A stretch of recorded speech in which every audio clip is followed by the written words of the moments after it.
y viene todos los saludos y todo lo demás. Muchas gracias. Bien, buenas tardes a todos. Gracias a todos los asistentes y después los que se van a incorporar a esta presentación. Eh, como Instituto Chileno de Derecho Tributario nos hacemos desde luego el deber de difundir las buenas prácticas en la aplicación del derecho tributario y desde luego nosotros en esta ocasión tenemos a dos grandes charlistas. Uno es Carolina González, que es la jefa del Departamento de Procedimientos de la Subdirección de Fiscalización del Servicio de Impuestos Internos, que ya yo creo que todo el mundo la conoce, ha estado mucho en prensa y en televisión. Y don Mauricio Soto, también él es profesional de Departamento y de Diseño de Procedimiento de la Subdirección de Fiscalización. Ellos nos van a comentar un tema muy interesante que tiene que ver con el proceso parte del proceso de operación renta, dentro de lo que significa el ciclo de la presentación de la renta, que comienza con la entrega de información a través de una serie de declaraciones juradas, ¿no es cierto?, por parte de los agentes retenedores, ¿no es cierto? Eso por un lado, y luego el contribuyente presenta la declaración de impuesto a la renta y finalmente el servicio llega, ¿no es cierto?, a hacer una revisión. En esa revisión, desde luego, nos comentaban de que en la práctica el contribuyente, su asesor, su contador, puede obviamente resolver las cosas en forma automática y para ello obviamente vamos a tener acá una excelente charla y taller, ¿no es cierto?, de las actuaciones automatizadas del impuesto a la renta, ¿ya? Eso como introducción y aclaración de esta charla. Y desde luego ahora le vamos a dar, ¿no es cierto?, la palabra al presidente del Instituto Chileno de Derecho Tributario, don Yuri Varela, para que dé, ¿no es cierto?, una introducción y por ahí una actividad pequeña que vamos a rendir hoy día, ¿ya? Muchas gracias, Mario. Bueno, en primer lugar, queremos agradecer sinceramente a Carolina González, a Mauricio Soto, por darse el tiempo, el espacio, digamos, en sus labores profesionales para participar en una charla para los socios del Instituto Chileno de Derecho Tributario, la cual agradecemos enormemente. Y además sobre un tema de particular interés y que no siempre es regularmente tratado o de conocimiento de parte de los socios. Pero antes de entrar al tema técnico, queremos hacer un breve homenaje por una lamentable noticia que tuvimos la semana pasada que se refiere al fallecimiento de don René García, un profesional, digamos, de primera línea, histórico, del Servicio de Impuestos Internos en sus distintas funciones, la más conocida, la subdirección normativa, y también dejó huella en distintos sectores del mundo privado. Por lo tanto, les queremos comentar que nosotros lo invitamos a ser socio honorario hace muchos años atrás y él aceptó gustoso participar en el instituto y producto del aniversario número 60 que celebramos, digamos, en época de pandemia, él envió un saludo por audio, el cual buscamos nosotros entre los archivos, lo rescatamos y se lo queremos compartir brevemente. Por favor, Fernanda. En este aniversario número 60 me permito hacer llegar a todos los socios de ese instituto y en especial a su consejo presidido por don Mario Silva, un sincero saludo. Un 19 de diciembre de 1960, si no me equivoco, se constituyó oficialmente el instituto con la idea de promover el estudio del derecho tributario, principio que sin ninguna duda se ha cumplido cabalmente en el tiempo. Aun cuando hace aproximadamente solo 4 años que soy socio honorario de la institución, he estado enterado de su importancia desde sus inicios, por conocer y trabajar en el Servicio de Impuesto Interno, donde me aguantaron un montón de años, a 3 destacados juristas que formaron parte en su primer consejo, entre ellos a su presidente, don Pedro Mazzoni. Estas personas y quienes lo acompañaron iniciaron una senda de calidad jurídica que se ha mantenido y reforzada con la incorporación, a mi modesto juicio, de gran parte de los mejores tributaristas del país. En realidad hago votos que esta calidad sea ampliamente reconocida y escuchada en colaboración efectiva, especialmente en el evento que se presenten situaciones complicadas en que el derecho pueda no ser debidamente considerado. Sobre este particular, pareciera que los últimos acontecimientos ocurridos en el país y en el mundo impulsarán cambios importantes en el sistema tributario nacional, en que la suficiencia de la recaudatoria sea preponderante y pueda hacerse difícil compatibilizarla con los demás elementos de justicia, equidad y simplicidad administrativa. ¿Cómo estamos, Chinito? Instituciones como el Instituto Chileno de Derecho Tributario, por lo que repito, en sus modestas felicitaciones con sinceridad, dándole las gracias a los socios por la entrega y calidad de sus conocimientos y experiencia. Un gran abrazo y muchas gracias y felicidades. Bueno, las palabras que en su época, cuando el instituto cumplía 60 años, ciertamente tienen plena vigencia a propósito de las preocupaciones, del enfoque, de la mirada técnica y también profunda de largo plazo en René García. Entonces, nosotros no queríamos estar ausentes en estos días en que se han rendido distintos homenajes, a estar presente también con nuestro ex socio honorario. Bueno, continuando con lo que es propiamente esta actividad, también queremos hacerle presente a los socios que el tema del uso de algoritmos y en términos muy genéricos de la inteligencia artificial por las administraciones tributarias a nivel global fue tratado profundamente como uno de los dos temas fundamentales del Congreso ILAT que se realizó en Santiago de Chile en octubre del año pasado. Eh, Forma parte de un libro que está disponible en internet, en editorial Tirán Lo Blanche, y además existen videos en el canal de YouTube del instituto donde se pueden revisar las ponencias que se hicieron de este libro, de este material. Es un material súper interesante, tremendamente actualizado y vigente. Por favor, Fernanda.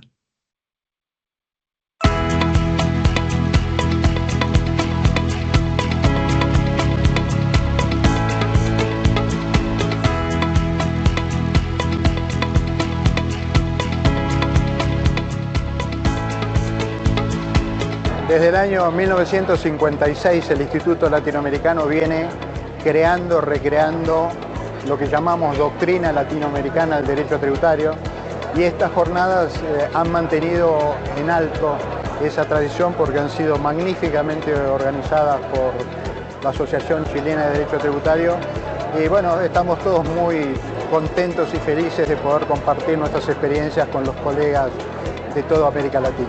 Teníamos muchas ganas de reencontrarnos en un congreso normal, una vez superado todas las dificultades derivadas del COVID y encontrarse con antiguos amigos, con nuevos amigos, siempre es muy grato para nosotros. Han habido expositores súper interesantes y los temas también son temas súper contingentes, así que creo que ha sido una excelente instancia también para vernos, para reencontrarnos y juntarnos también con otros profesionales de otros países. Una gran alegría ver a muchos amigos de los países de América Latina con los que nos conocemos de hace décadas y es una gran oportunidad poder recibirlos acá en Chile a todos y tener buenas discusiones como las que ha habido. Con este grupo de amigos, porque es un grupo de amigos donde estamos, pues no puede haber ido mejor, una organización perfecta, unos temas pues muy actuales como decía anteriormente y la verdad es que un placer y un honor poder participar en estas jornadas.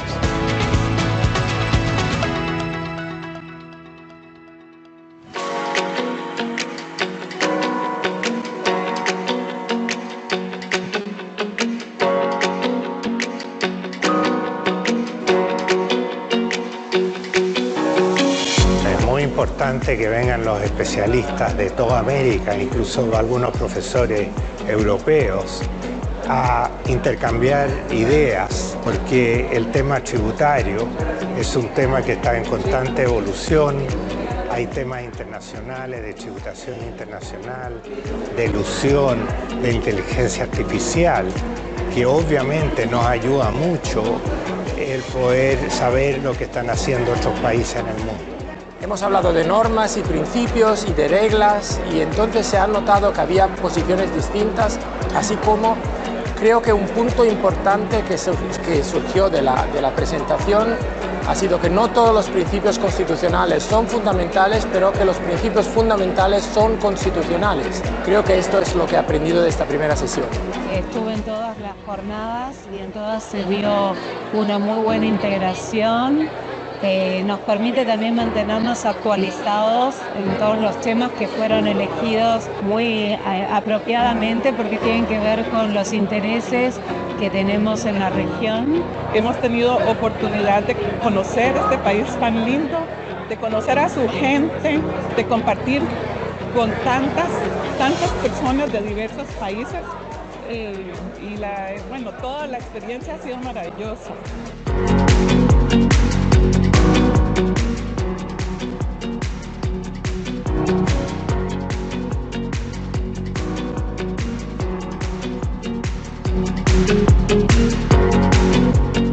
Agradezco a todos los asistentes porque hayan hecho el esfuerzo de venir a un país que está tan alejado de los centros. Me parece que el esfuerzo que ha hecho el Instituto Latinoamericano es notable y desde esa perspectiva los felicito. Ha sido una semana muy productiva en términos académicos, los trabajos científicos que llegaron son de primer nivel y los seminarios también que pudimos conformar con exposiciones internacionales, con panelistas, con expertos internacionales, han dejado a todo el mundo muy contento, muy satisfecho, han llegado autoridades a brindar reconocimientos, saludos. Entonces la organización que tuvimos que hacer para esta 32ª jornada se encuentra muy contenta, hemos tenido un éxito pleno, así que esperamos proyectar el trabajo que organizó Chile para los próximos años y seguir creciendo y profundizando el estudio del derecho tributario.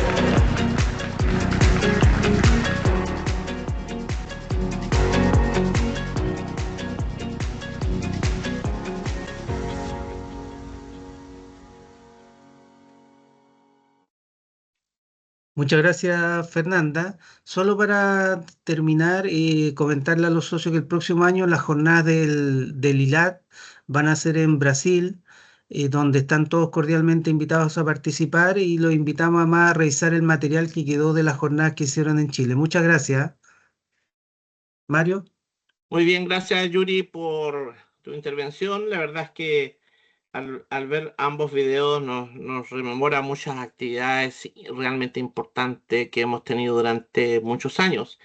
En particular, la última versión de la convención de la ILAD, que fue muy importante y yo doy fe que fue realmente fantástica. Así que también tuve una pequeña participación en esa convención y gracias por ello, ¿ya?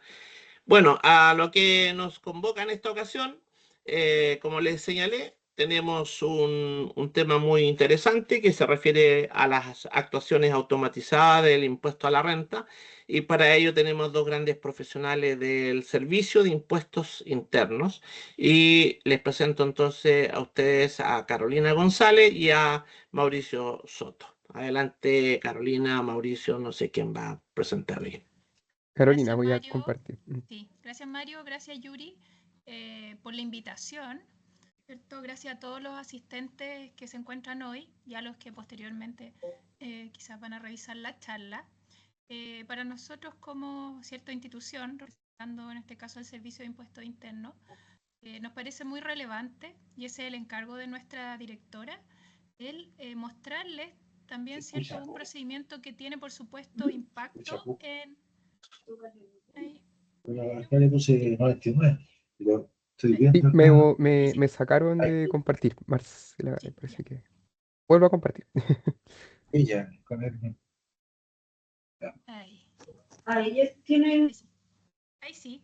Sí, ya. Por mientras, bueno, como les decía, agradecer la invitación y el encargo que nosotros también tenemos de nuestra directora, ¿cierto? Es que a través de esta charla y de todas, obviamente, las que uno participa, es transparentar de la mejor manera también ciertos procesos que tienen impacto en los contribuyentes, por supuesto, en sus asesores, en los contadores, en los abogados y en todos quienes trabajan permanentemente en el tema tributario.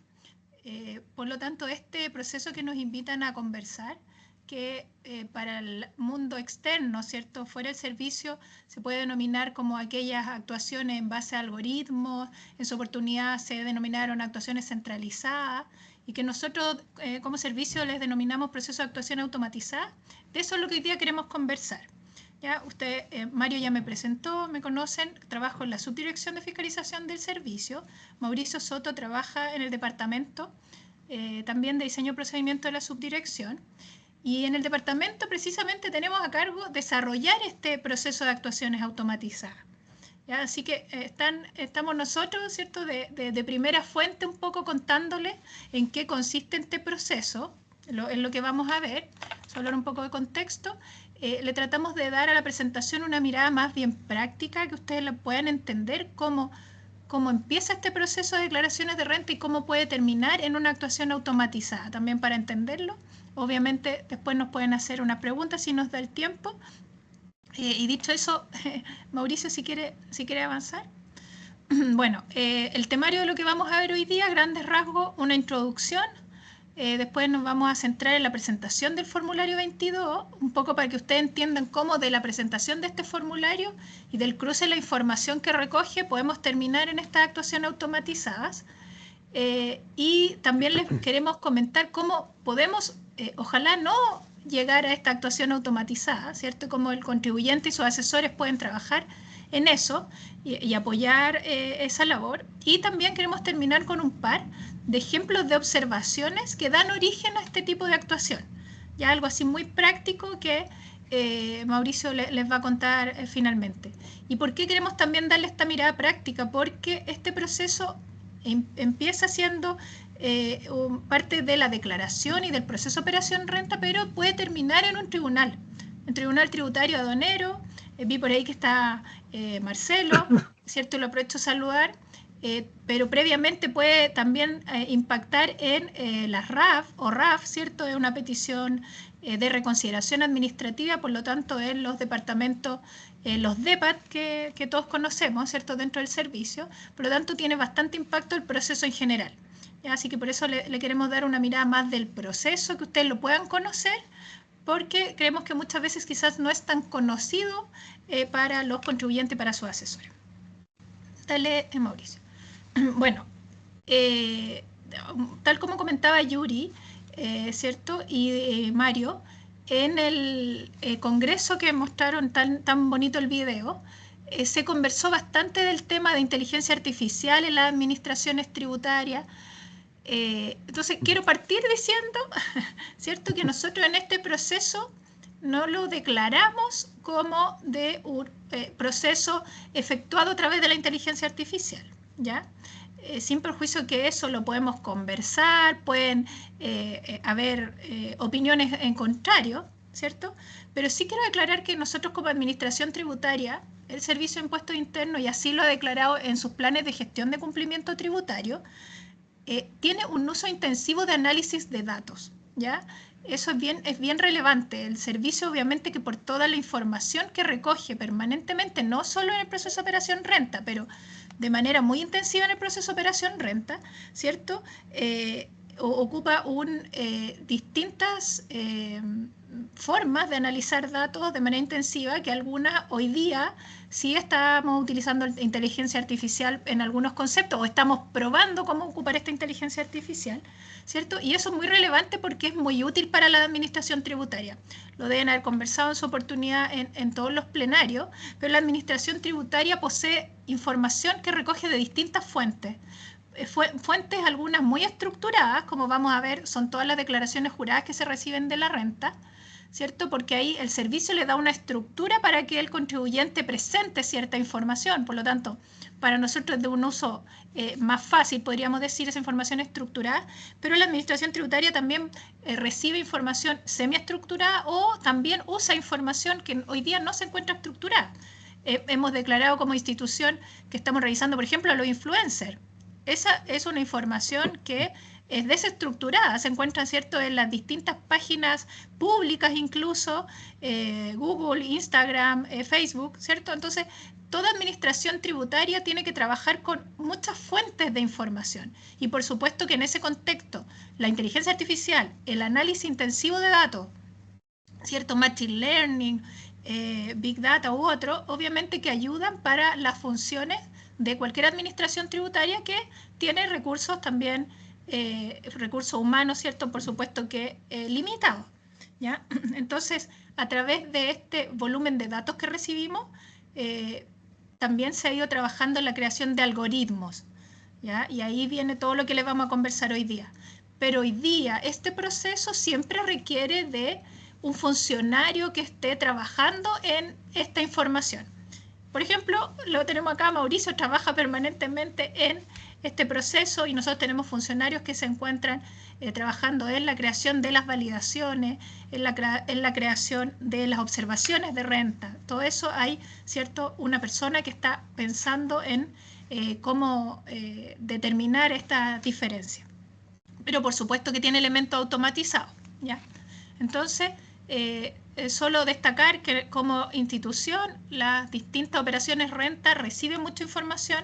La mayoría de los contribuyentes declara por internet, declara utilizando la propuesta del servicio, que se basa en información recibida de otras, de terceros, digamos, ya sean bancos, instituciones financieras, AFP u otros obligados a entregar cierta información, ¿ya? Este es un proceso que apareció en la prensa, pusimos acá algunas notas que estaban, ¿cierto?, en la prensa, tanto para fines positivos, ¿cierto?, como el servicio destacando como pionero en el uso de tecnología, ¿cierto? Y también con, este tema se trató en el Congreso a raíz de la Ley de Cumplimiento de Obligaciones Tributarias, ¿cierto? Es un tema que también se ha destacado en los ámbitos, un poco preguntándonos que si utilizamos o no inteligencia artificial, qué funcionarios trabajan en estas actuaciones, etcétera, ¿ya? Entonces acá, por supuesto que hay involucrados temas de derecho de los contribuyentes, ¿ya? Este proceso los recoge, como todos los procesos del servicio, y ha ido trabajando en esa mejora, ¿ya? Si ustedes me preguntan, hace 10 años, este proceso de actuaciones automatizadas era un proceso que se trabajaba a nivel central por la institución, ¿ya? Que trabajaban, no se incorporaba a las unidades regionales.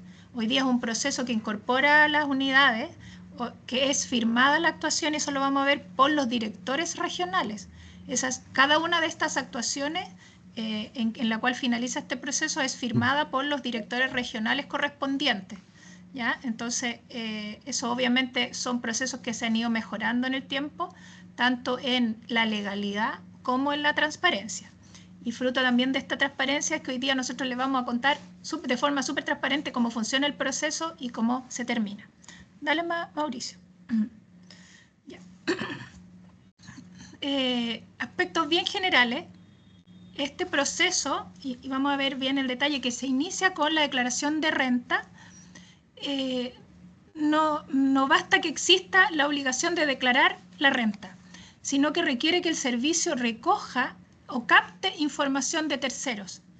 ¿Ya? Para eso el servicio anualmente tiene un proceso de definición de qué información se le va a pedir a los contribuyentes o a los terceros obligados o a ciertas instituciones.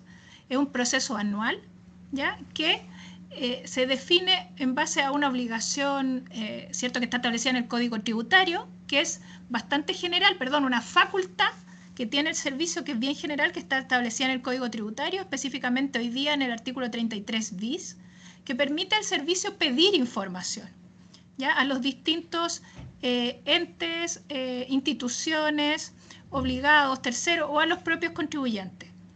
Hoy día esa regulación establece que el servicio, 4 meses antes de terminar el año, o sea, en el mes de agosto, tiene que dictar las resoluciones respectivas para pedir información correspondiente a ese año comercial. O sea, el servicio, para definir la información que los contribuyentes deben entregar en la operación renta del año tributario 2026, del próximo año, ¿cierto? Ya saben, por las resoluciones que ya dictó el servicio en agosto del 2025 de este año, ya saben qué información deben presentar en esa operación renta o en forma previa, ¿cierto? Porque sabemos que hay declaraciones juradas que se presentan en marzo, otras que se presentan o posteriormente en junio, que también sirven para el análisis. Incluso algunas que se presentan en febrero, ¿ya? Entonces existe todo un proceso establecido en la ley que ordena, podríamos decir, al servicio a dictar una resolución para pedir la información. El servicio además establece el formato en virtud del cual se va a entregar esa información, por lo tanto de manera estructurada, y en qué periodo se va a recibir, ¿ya? Y por qué obligados. Por lo tanto, el proceso de operación renta no funciona solo con la declaración de renta del contribuyente, sino que funciona por etapas previas y posteriores, donde se recibe información de una manera muy ordenada y todas por una resolución previa que ordenó el servicio para recibir esa información, con formato, plazos y obligados, ¿ya? Principalmente. Esta información es recibida 100% por Internet por el Servicio de Impuestos Internos, y obviamente se facilita la entrega a través de software comerciales, a través del software del servicio, a través del trabajo con las casas de software, etc.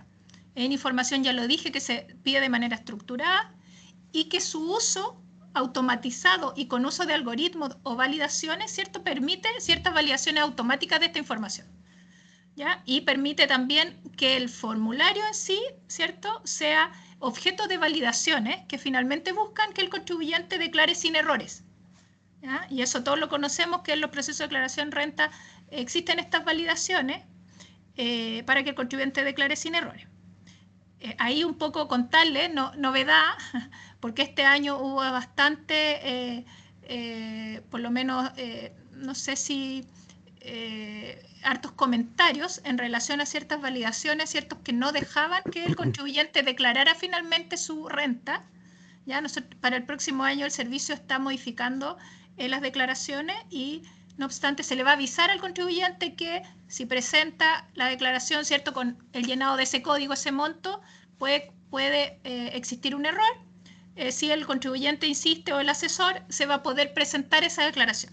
Ya no van a existir como los denominados bloqueos, ¿ya? Sino que va a poder avanzar, pero el servicio le va a avisar que si avanza de esa forma puede quedar con una observación, ¿ya? Bueno, el servicio también trabaja en la declaración renta con información disponible de terceros, o sea, ustedes saben que cada uno puede mirar cuál es la información de terceros que ha presentado ante el servicio, ¿cierto? Y toda esta transparencia de información obviamente creemos que ayuda en la transparencia, en la certeza al momento de declarar los impuestos. Y obviamente todos saben que eso implica una propuesta de declaración de renta que es utilizada por la mayoría de los contribuyentes y por casi el 98% de los contribuyentes personas naturales. ¿Ya? Dale, Mauricio. Bueno, esto ya lo he ido conversando, pero esta información recibida por terceros, más la declaración de impuestos del contribuyente, permite un cruce intensivo de información a través de algoritmos de detección, ¿cierto? Y el uso sí intensivo de herramientas tecnológicas. ¿Ya? Esto ha sido un proceso exitoso en el país, ¿cierto? Y obviamente los datos son un insumo relevante para el servicio a través de este uso intensivo de la información y de su análisis. En paralelo, ¿cierto?, a esta validación automática, por supuesto que existen herramientas analíticas para analizar en forma posterior también las declaraciones de renta, distintas técnicas y herramientas que utiliza el servicio, o sea, este algoritmo que vamos a mencionarle ahora, pero hasta técnicas de minería de datos un poco más sofisticadas para algunos procesos específicos. Por ejemplo, contribuyentes que se han declarado como agresivos por el servicio, contribuyentes de altos patrimonios, o sea, respecto de ciertos segmentos contribuyentes, el servicio sí ha ido utilizando técnicas más avanzadas, incluso de inteligencia artificial, pero de minería de datos más sofisticada. Este es un proceso que tiene alta cobertura, un proceso permanente de validación, como les decía, automática, y que es para lo cual es muy importante que se reciba la información de manera estándar. Por eso existen todas las declaraciones juradas con un formato bastante definido por el servicio. ¿Ya? Dale, Mauricio. No. Dicho eso, vamos a entrar ya más en terreno para que Mauricio ahí les pueda explicar bien en qué consiste el proceso. Pero este proceso de actuaciones automatizadas lo lleva a cabo el servicio anualmente. Eso es súper importante. Todos los años el servicio efectúa un proceso de actuaciones automatizadas de los años anteriores. Incluso hoy día, para adelantar los tiempos, el servicio en un mismo año está efectuando diversos procesos de actuación automatizada. Podrían ser algunos de declaración de renta más temprano, ¿cierto? Más cercana a la declaración de renta, y otro más cercano a los plazos de prescripción. Y ahí también un poco les vamos a contar por qué es más cercano a los plazos de prescripción. ¿Ya? Este proceso anual incluye la emisión de citaciones en base al artículo 63, ¿cierto?, del Código Tributario, de liquidaciones de impuestos, de resoluciones que deniegan la solicitud de devolución y, por último, de giros de impuestos. ¿Ya? O sea, es un proceso que está ordenado, que incluye cualquiera de estos 4 actos administrativos. ¿Ya? Un proceso que termina con cualquiera de estos actos firmados de manera electrónica por el director regional que corresponda o por quien el director regional tenga delegado la facultad. ¿Ya? Porque tenemos en algunos casos delegada facultad, puede ser en el jefe de departamento, ¿cierto?, en el jefe de unidad, pero termina con un proceso con firma, ¿ya?, del director regional competente. Eso es súper relevante. ¿Ya? Pero este proceso termina en estas actuaciones, ¿cierto? Pero tiene como objetivo definir el mecanismo y las acciones necesarias para fiscalizar las declaraciones anuales de impuesto a la renta, finalmente. ¿Ya? Formulario 22, que se encuentran inconclusas, o sea, que tienen observaciones que no han sido subsanadas por los contribuyentes o por sus asesores. ¿Ya? Entonces, en el fondo, en la práctica, la declaración de renta se encuentra bajo el estado de impugnación o impugnada porque una observación, una o más, no ha sido subsanada, ¿ya? Y no ha sido corregida ya sea a través de internet o a través de presencialmente por el contribuyente o el asesor que va a la oficina para corregir la observación. ¿Ya? En términos generales, este proceso incluye definiciones, eso es súper importante acá. No solamente hay, al ingresar la declaración de renta hay una validación automática, pero después para trabajar en este proceso de actuaciones automatizadas hay definiciones de un equipo del servicio, ¿cierto?, que trabaja en estas definiciones. Hay variables que se implementan para determinar cuál es el universo de contribuyentes que van a formar parte de este proceso. Se definen las fechas, la cantidad de contribuyentes, la notificación de las actuaciones, que hoy día la mayoría, ¿cierto?, es por correo electrónico, pero no es un proceso que funcione solo, ¿ya? Requiere de bastantes definiciones de equipos del servicio. ¿Ya? Dale, Mauricio, por fin. Ya, bueno, esto ya un poco lo hemos ido contando, pero este proceso surge de la propia declaración del contribuyente, pues ¿cierto? El contribuyente está obligado a presentar su formulario 22, ¿cierto? Y en este proceso de presentación de su declaración, el servicio lo puede observar, ¿cierto? Porque el servicio, en base a el cruce de la información que presenta el contribuyente en su declaración de impuestos versus la información que ha recibido, ya lo dije, por declaraciones juradas de terceros o del propio contribuyente, ¿cierto?, o de otras entidades obligadas, ¿cierto?, se ha producido una validación automática en línea que ha producido que una declaración puede tener observación. ¿Ya? Eso ya les comenté, una novedad para el próximo año, pero por supuesto que estas observaciones que tienen las declaraciones de impuestos se trabajan todos los años y se van modificando con mejoras, producto del propio análisis del servicio, con mejoras producto de los cambios legales, por ejemplo, que pueden ir desde hasta un cambio de la tasa, ¿cierto?, de algún impuesto específico, hasta mayores cambios por cierto obligado o por el régimen tributario que han cambiado, ¿cierto? Ustedes saben bastante en los últimos años. Entonces aquí nace, o con esto se inicia este proceso. Dale, Mauricio. Ya. obviamente usted cuando hace su declaración de impuesto a la renta, también cabe la pregunta, ¿qué acciones preventivas puedo realizar para no quedar observado? ¿Cierto? Para que no suceda que yo estoy finalmente en este proceso de actuación automatizada. Bueno, ahí el servicio pone a disposición de los contribuyentes el portal de renta con diverso material de apoyo que permite disminuir los errores al declarar, ¿cierto? Que permite que usted pueda revisar su propia información como declaración de renta en los años anteriores, ¿cierto? Formulario 50, 29, el propio registro compra-venta que le va a permitir para tener consistencia en la declaración. Y también puede mirar las declaraciones juradas de terceros, ¿cierto? O presentadas por el propio contribuyente como declaración jurada. Dale, Mauricio Polfi. Ya. Entonces, usted puede mirar, obviamente, sus propias declaraciones de impuestos o declaraciones juradas presentadas. Y también el servicio, ¿cierto?, dispone en el portal de renta información propia del contribuyente para que la mire antes de declarar y la revise. ¿Ya? Entonces, se le muestra la información y se le da a conocer cuáles son las validaciones que tiene el formulario de comparación. ¿Ya? Entonces, estas validaciones pueden basarse en información del propio contribuyente o, como les decía, en datos de los formularios anteriores. Y ahí usted puede mirar en la página estas validaciones, ¿ya? Para con ello trabajar y no resultar observado. ¿Ya? Dale, Mauricio. Claro, para ¿Sí? complementar un Sí, poquito esta última sí, parte, respecto al tema de las validaciones, bueno, generalmente el portal renta se va actualizando según el año tributario. Estas imágenes que ustedes pueden ver acá corresponde al portal renta del año tributario 2025. Ya, como bien pueden ver, están las validaciones que son las que comentaba inicialmente Carolina, que son validaciones que en algún momento estaban como una validación oculta porque el contribuyente no le permitía continuar si es que no era consistente generalmente con información propia del contribuyente.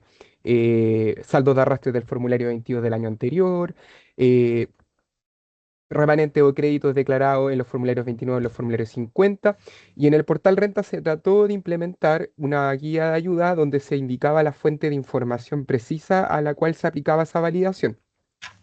Eh, Ahora, siempre en el ánimo de mejorar, va un poco ahora lo que Carolina también explicaba anteriormente, de que para este año tributario 2026, estas validaciones que antes de cierta forma se validaba de forma oculta, porque no, la validación no mostraba un dato, hoy va a mostrar un valor, y si el contribuyente o el asesor lo modifica, va a haber una validación, pero más que validación es una alerta que le vamos a indicar que no coincide con lo que usted declaró en el año anterior, eh, pero esto sí va a permitir que el contribuyente continúe, pero se le va a alertar que podría efectivamente quedar observado y eso, como bien explicó David también inicialmente, puede derivar como en una actuación automatizada. ¿Ya? Eso es como para complementar un poquito por qué se ve aquí la validación J y que ahora debiese ser para el año tributario 2026 más bien las validaciones de edición, ya que en el fondo que el contribuyente vaya a editar ciertos códigos que van a venir propuestos. ¿Ya? Sobre todo que las validaciones de comparación aplican bastante a lo que son contribuyentes de primera categoría, ya que eso es súper importante porque es como, en el fondo, para inventar un poco el terreno para empezar a asistir en lo que es completar el formulario 22 a los contribuyentes de primera categoría, ¿ya? Porque, como bien saben ustedes, la propuesta la aplicamos para personas naturales. Eso quería complementar de esa lámina, Caro. Súper, gracias, Mauricio. Avanza, no, ahí. Ya.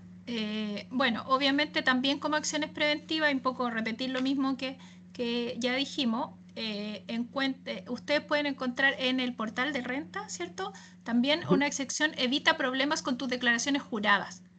¿Ya? Y que aquí lo que viene a decirle, ustedes saben que muchas veces se les están presentando el formulario 22 y lo que te aparece, ¿cierto? Es una observación o una alerta o una validación, como queramos llamarla, un poco para fuera, pero que tiene que ver con una declaración jurada que presentó el propio contribuyente o tercero, ¿ya? ¿Cierto? Pero acá lo que le va a ayudar es como que va a poder mirar, ¿cierto? Como existe un checklist en este portal de renta y que te permite un poco prever que si no corriges la declaración jurada correspondiente va a tener la declaración de renta observada.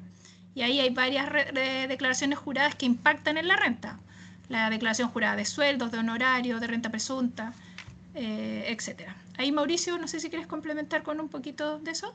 Sí, a ver, el checklist está hecho en el portal con la idea de poder orientar a las declaraciones juradas que son más masivas, ya que generalmente está asociado a sueldo y al régimen de tributación que puede tener el contribuyente. Y es por eso que se hacen esos checklists, porque estas declaraciones juradas generalmente impactan fuertemente en la propuesta del formulario 22 de personas naturales, ¿ya?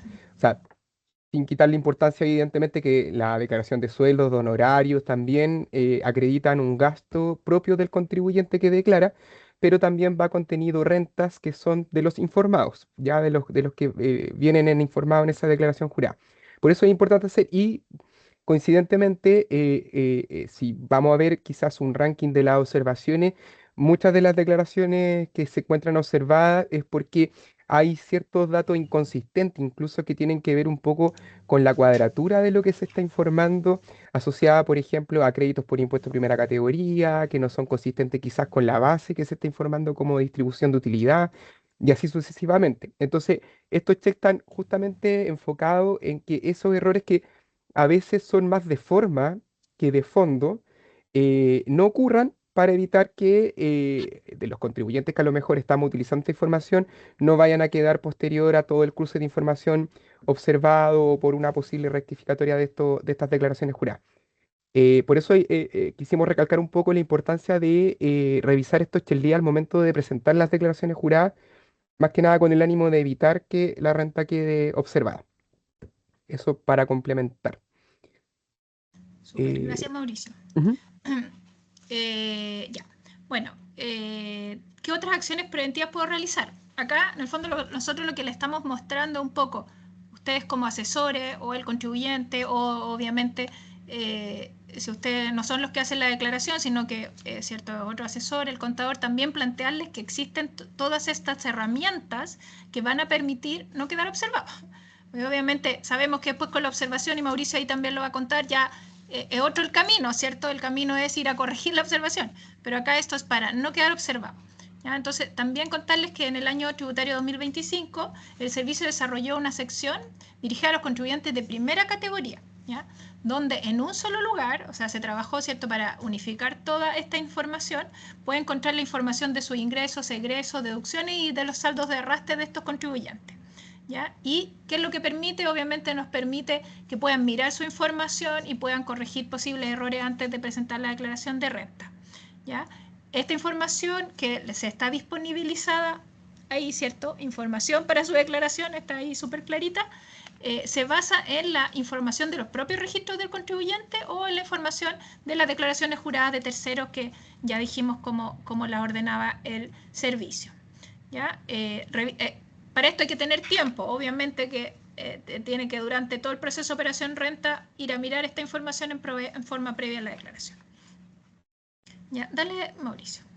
Ya, y obviamente acá está un poco para que ustedes puedan ver, tenemos esto en súper detalle, pero obviamente la idea es contarles nomás que existe esta información y pueden visualizar información de sus ingresos, egresos, deducciones y saldo de arrastre. ¿Por qué se visualiza esta información? Porque tal como lo decía Mauricio, por el cruce de esta información, ¿cierto?, es que muchas veces surgen las observaciones, sea de fondo o más bien de forma. ¿Ya?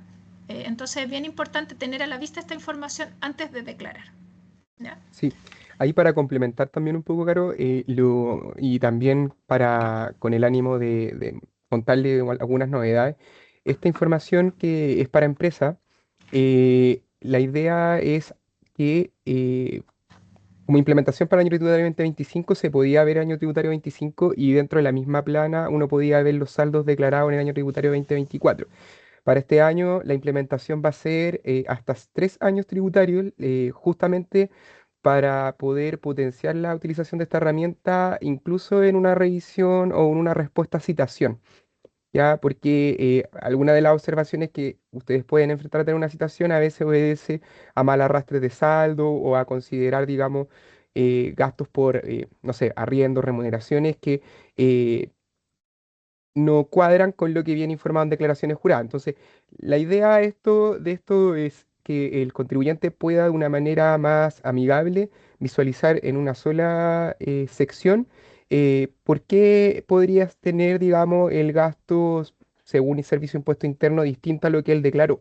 Entonces esto entrega una mirada más amigable, con características un poco más contables, por decirlo de cierta forma, para que se pueda entender de dónde viene la información que el servicio entiende que se debiese ser el gasto y no el que está declarado en el 22, con el fin de que el contribuyente se dé cuenta que a lo mejor está mal informado en una declaración jurada o él mismo declaró mal una declaración jurada y pueda rectificarla o pueda rectificar el formulario 22 si es que efectivamente corrobora que lo que está en la declaración jurada es lo correcto.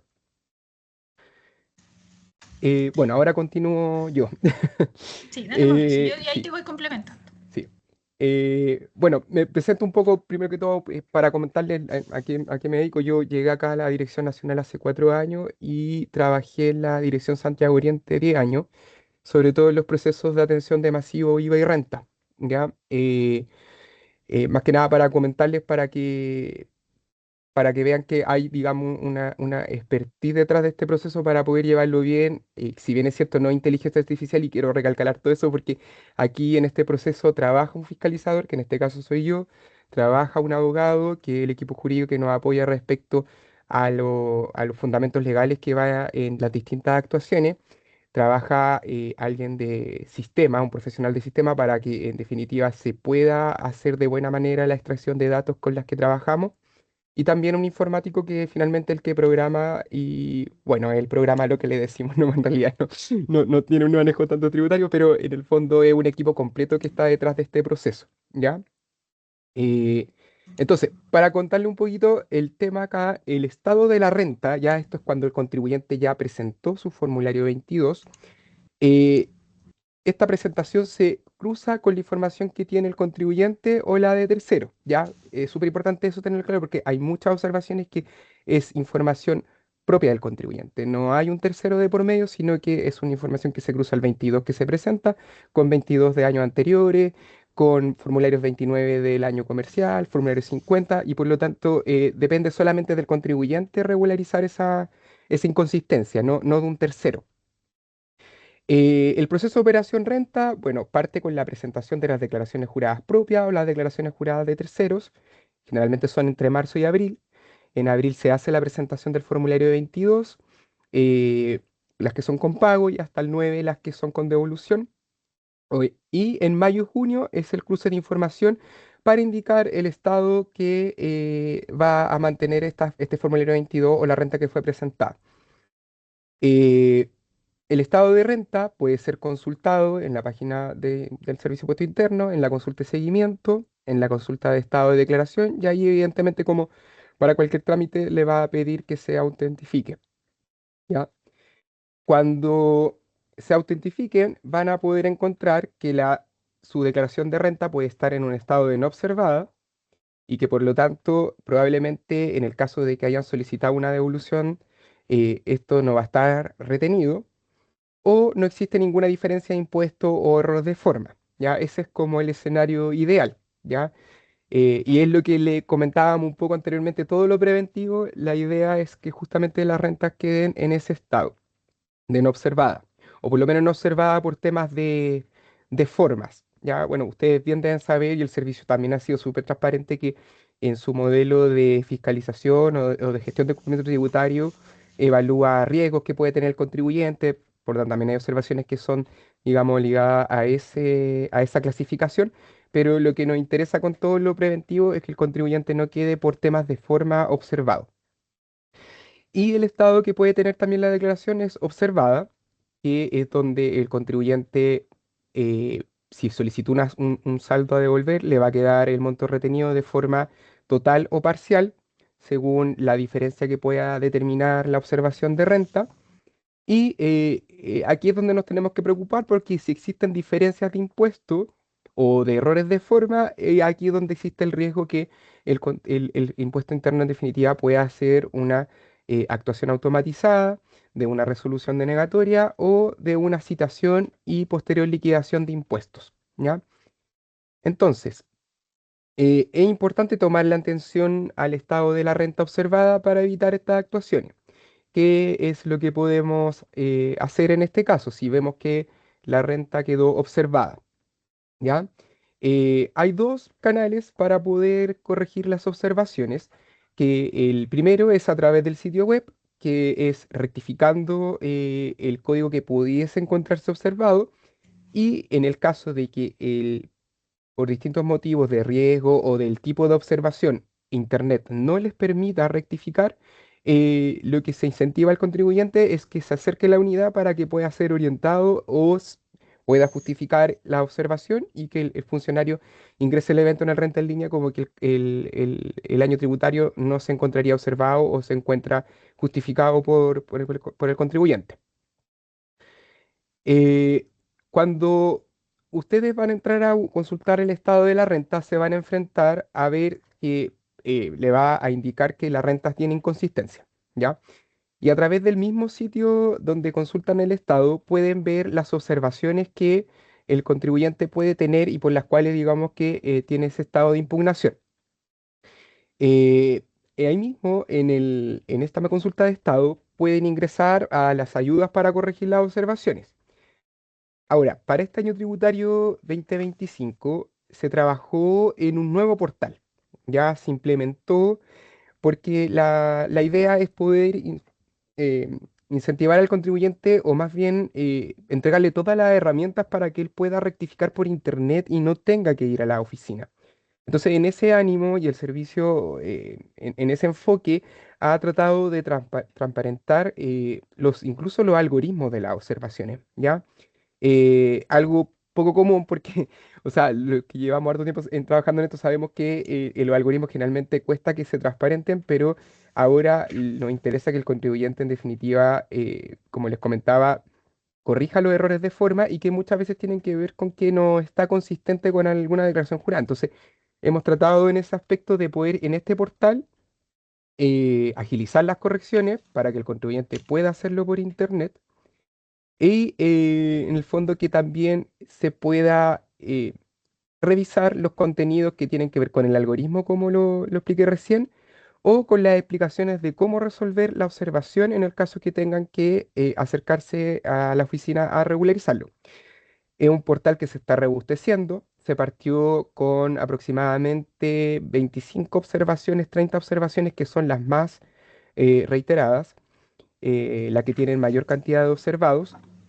Y por lo tanto esto va en crecimiento porque la idea evidentemente es completar el portal con las observaciones que existen y que los contribuyentes pueden quedar observados. Hay algunas que de hecho uno va a revisar la estadística, existen como observación, pero no hay ningún observado. Entonces lo que se buscó es que por lo menos en el portal inicialmente estuvieran las que son más comunes entre los contribuyentes. ¿Dónde encontrar el portal? El portal lo pueden encontrar en el banner principal de la página del servicio o en la ruta de servicio online, declaración de renta, guías de ayuda y rectificatorias y observaciones de renta. En el banner principal lo van a encontrar ingresando a la página principal, en la parte de acá inicial, donde están los puntos donde están las aplicaciones que el servicio ha considerado que son más de uso común por los contribuyentes. O en la ruta que le había indicado recién en lo que respecta a rectificatoria y observaciones de renta. Acá, como pueden ver, ustedes pueden encontrar un portal donde se puede buscar la observación. Como les dije, es un portal que se está robusteciendo, pero si bien es cierto, se están desarrollando de forma amigable y académica, porque la verdad es que llevar un algoritmo a algo educativo no es muy fácil, cuesta hacerlo. Por lo tanto, hemos tratado de trabajar en eso para que pueda ser entendible para cualquier ciudadano la observación de renta y que el algoritmo no pase a ser algo como inentendible. Acá hay Mauricio, solo para complementar, que es bien importante cómo ha ido trabajando el servicio en este nuevo portal, o sea, en este nuevo banner, porque no solo explica cómo resolver la observación. Ya nosotros en la guía de observación de renta siempre he explicado cómo resolver o por qué se produce en términos bien generales la diferencia o qué antecedentes tenía que presentar si iba a la regional. Y hoy día, si ustedes se fijan ahí, en la 88, por ejemplo, dice, conoce cómo se calcula esta observación, algoritmo. Entonces, lo que dice Mauricio, hemos querido transparentar para que también sepa por qué se llega a esa diferencia y a esa observación. A esa observación hoy día y que puede terminar en una diferencia de impuesto, pero que sepa por qué, explicarlo. ¿Ya? Y eso obviamente no es tan fácil ponerlo en una lámina. Algunas son más largas que otras, más extensas, pero se ha intentado obviamente trabajar para que pueda ser entendible por todos. Dale, Exacto. Mauricio. Y incluso también hemos querido transparentar sobre, le insisto, o sea, son las más masivas, estamos trabajando para que sean todas, pero las que en definitiva el contribuyente, aunque rectifique algún dato, la observación va a estar, y ahí quiero ser súper transparente porque hay observaciones que no van a ver temas cuantitativos, van a ver temas cualitativos. Y esas igual las hemos transparentado. O sea, les decimos, mire, usted tiene esta característica que probablemente puede estar generando, que tiene esta observación. Entonces, hemos querido ser súper transparentes en respecto o trabajar en eso para efectos de que no exista duda y también como una herramienta incluso para poder que el contribuyente sepa en algún momento en la citación qué es lo que le están, digamos, ajustando en una liquidación posterior si es que no da respuesta, porque también la idea de la citación es que el contribuyente se acerca y dé la respuesta. Si da la respuesta, no debería haber una acción automatizada. Y si existe, es porque netamente hay un error, no se ingresó algún evento, pero eso en la práctica que uno ve como el número grueso no es tan recurrente. Ha pasado, sí, pero los números que ocurren son inmaterial versus el número de casos bien emitidos, digamos.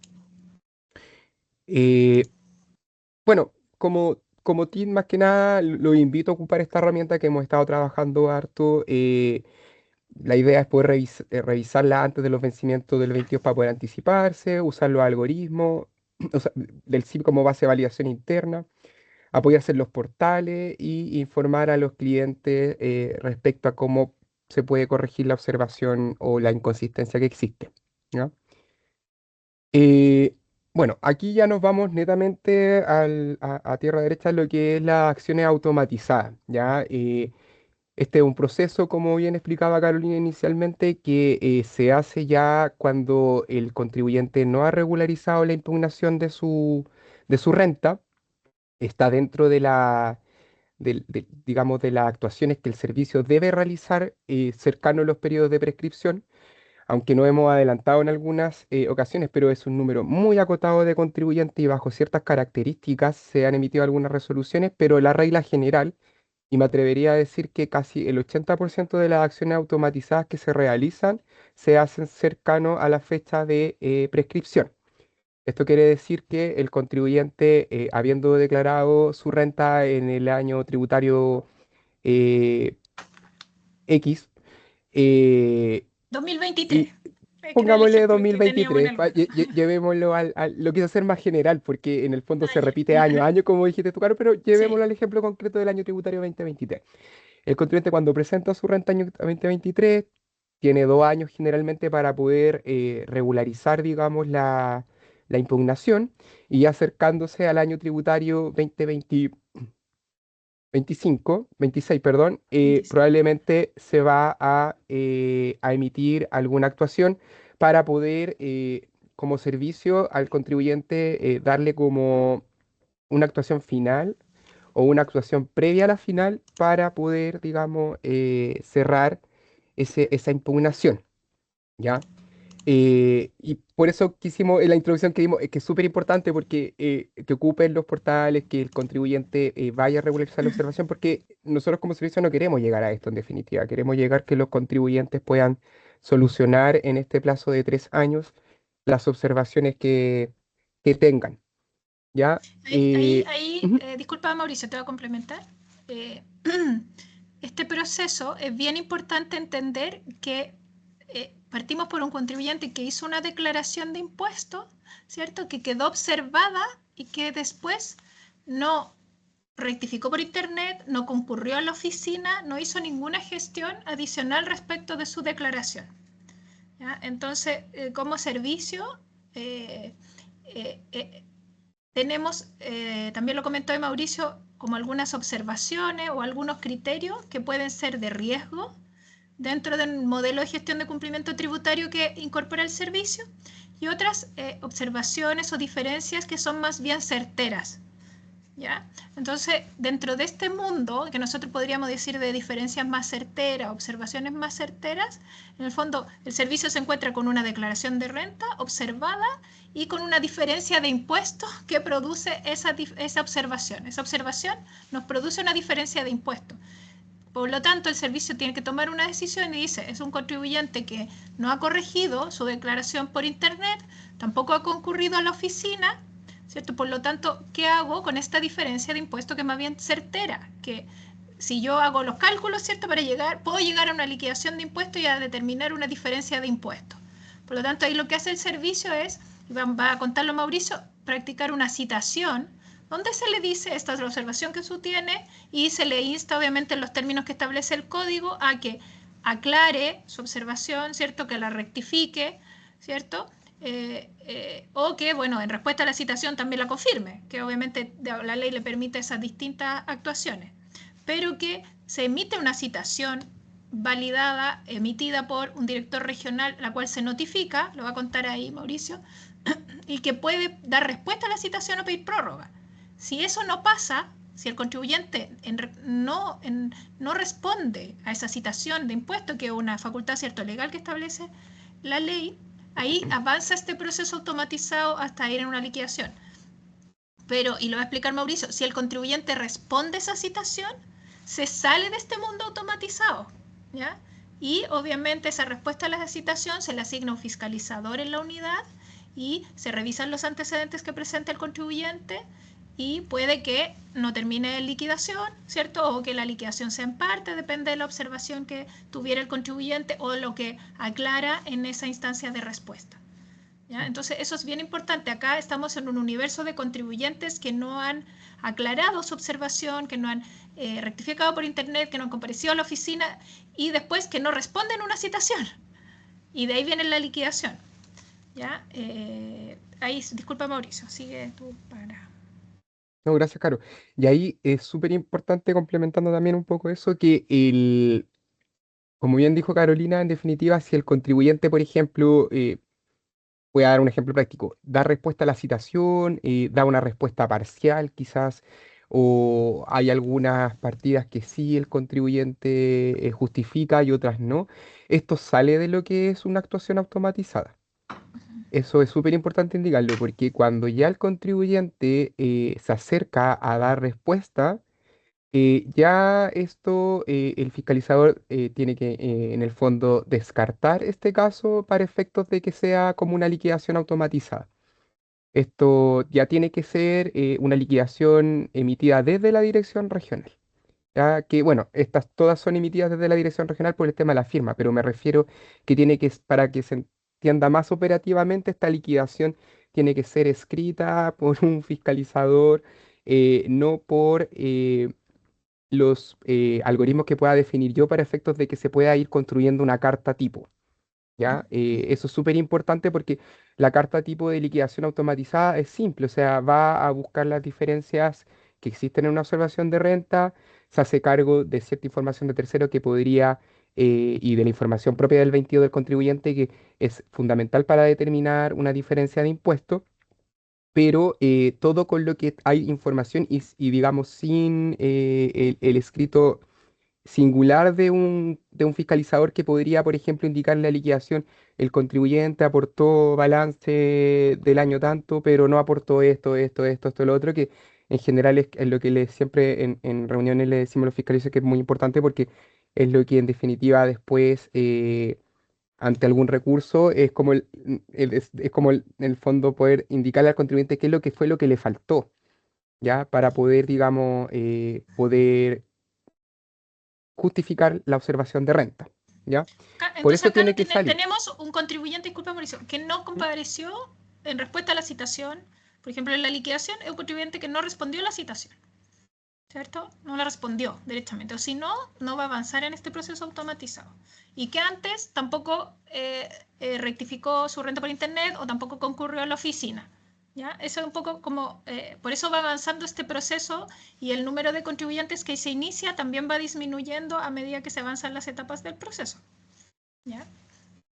Y el universo también que se determina por el servicio de ser citado no es el 100% de los contribuyentes que tienen observaciones.